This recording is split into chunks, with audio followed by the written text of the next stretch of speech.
ಮೊದಲನೇದಾಗಿ ಕುಂಕುಮಾದಿ ತೈಲದ ಪ್ರಯೋಜನಗಳನ್ನು ನೋಡೋಣ. ಸಮ್ಯಕ್ ಪಕ್ವಂ ಪರಂ ಹಿ ಏತನ್ ಮುಖವರ್ಣ ಪ್ರಸಾದನಂ ಅಂತ ಹೇಳ್ತಾರೆ. ಅಂದ್ರೆ ಸಮ್ಯಕ್ ಪಕ್ವಂ ಸರಿಯಾಗಿ ರೀತಿಯಲ್ಲಿ ತಯಾರಾಗಿದ್ರೆ ಇದು ಮುಖವರ್ಣ ಪ್ರಸಾದನ, ಮುಖದ ಕಲರ್ ಕೊಡ್ಲಿಕ್ಕೆ, ಮುಖಕ್ಕೆ ಒಳ್ಳೆಯ ಕಾಂತಿಯನ್ನ ಕೊಡ್ಲಿಕ್ಕೆ ಪರಂ ಅಂದ್ರೆ ಅತ್ಯಂತ ಶ್ರೇಷ್ಠವಾದದ್ದು ಅಂತ.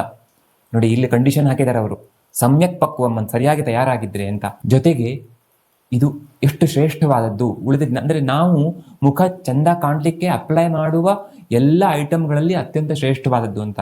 ಮತ್ತೆ ಈ ಕುಂಕುಮಾದಿ ತೈಲದನ್ನ ತಯಾರು ಮಾಡಲಿಕ್ಕೆ ಬಳಕೆ ಮಾಡುವಂತಹ ದ್ರವ್ಯಗಳಿವೆಯಲ್ಲ, ಅವೆಲ್ಲ ದ್ರವ್ಯಗಳು ಕೂಡ ಚರ್ಮಕ್ಕೆ ಒಳ್ಳೆದನ್ನು ಉಂಟು ಮಾಡವು.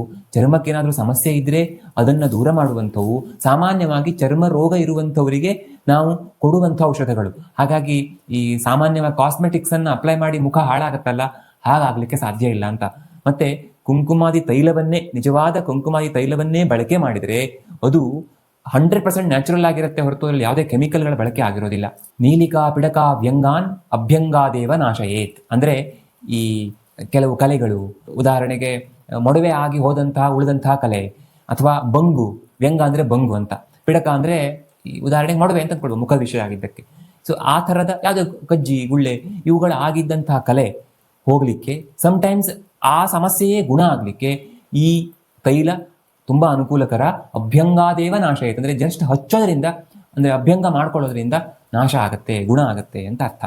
ಒಟ್ಟಿನಲ್ಲಿ ಚರ್ಮ, ಅದರಲ್ಲೂ ವಿಶೇಷವಾಗಿ ಮುಖದ ಕಾಂತಿಯನ್ನ ಹೆಚ್ಚು ಮಾಡಿ ಮುಖಕ್ಕೆ ಇರುವಂತ ಬಂಗೋ ಇನ್ಯಾವುದೋ ಕಲೆಯನ್ನ ಪೂರ್ತಿಯಾಗಿ ಗುಣ ಮಾಡುವಂತ ತಾಕತ್ತು ಕುಂಕುಮಾದಿ ತೈಲಕ್ಕೆ ಇದೆ ಅಂತ. ಹಾಗಾದ್ರೆ ಈ ಕುಂಕುಮಾದಿ ತೈಲದ ಸ್ಪೆಷಾಲಿಟಿ ಏನು, ಅದರಲ್ಲಿ ಏನು ಬಳಕೆ ಮಾಡ್ತಾರೆ ಅಂತದ್ದು ಅಂತಂದ್ರೆ, ಮುಖ್ಯವಾಗಿ ಹಲವಾರು ರೀತಿಯ ಚರ್ಮಕ್ಕೆ ಅನುಕೂಲ ಮಾಡಿಕೊಡುವಂಥ, ನಾನು ಆಗಲೇ ಹೇಳಿದ ಹಾಗೆ ಔಷಧಗಳ ದ್ರವ್ಯಗಳನ್ನ ಉಪಯೋಗಿಸ್ತಾರೆ. ಜೊತೆಗೆ ಮುಖ್ಯವಾಗಿ ಕುಂಕುಮ ಅಂತಂದ್ರೆ ಕೇಸರಿ ಅಂತ ಅರ್ಥ.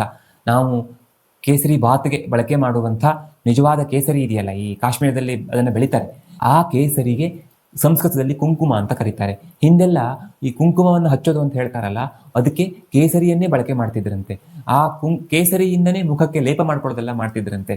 ಆದರೆ ಇವತ್ತು ನಾವು ಅಷ್ಟು ದೊಡ್ಡ ಶ್ರೀಮಂತರಲ್ಲ, ನಾವು ಬ್ರಿಟಿಷರ ಆಡಳಿತ ಆದ ನಂತರ, ನಮ್ಮಿಂದ ಎಲ್ಲ ಲೂಟಿ ಅವರು ಹೊಡೆದ ನಂತರ ನಾವು ಎಷ್ಟು ಬಡವರಾಗಿದ್ದೇವೆ ಅಂತಂದ್ರೆ, ನಿಜವಾದ ಕುಂಕುಮವನ್ನು ಬಳಕೆ ಮಾಡ್ಲಿಕ್ಕೆ ಆಗಲ್ಲ.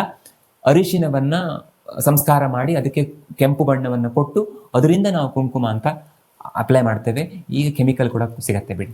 ಸೊ ಅದೇನೇ ಇರಲಿ, ಕುಂಕುಮ ಅಂದ್ರೆ ಅದು, ಕುಂಕುಮಾದಿ ತೈಲ ಅಂತಂದ್ರೆ ಅದು, ಮತ್ತೆ ಉಳಿದೆಲ್ಲ ದ್ರವ್ಯಗಳನ್ನ ಬಳಕೆ ಮಾಡಿ ತಯಾರು ಮಾಡಿದಂಥ ತೈಲ ಅಂತ. ಈ ಕೇಸರಿ ಬಗ್ಗೆ ಮತ್ತೆ ಎಕ್ಸ್ಪ್ಲೇನ್ ಮಾಡ್ಬೇಕಾ? ತಾಯಿ ಅಂದ್ರೆ ಗರ್ಭಿಣಿ ತನ್ನ ಮಗು ಸುಂದರವಾಗಿ ಕಾಣ್ಲಿ ಅಂತ ಕೇಸರಿ ತಿಂತಾಳಂತೆ.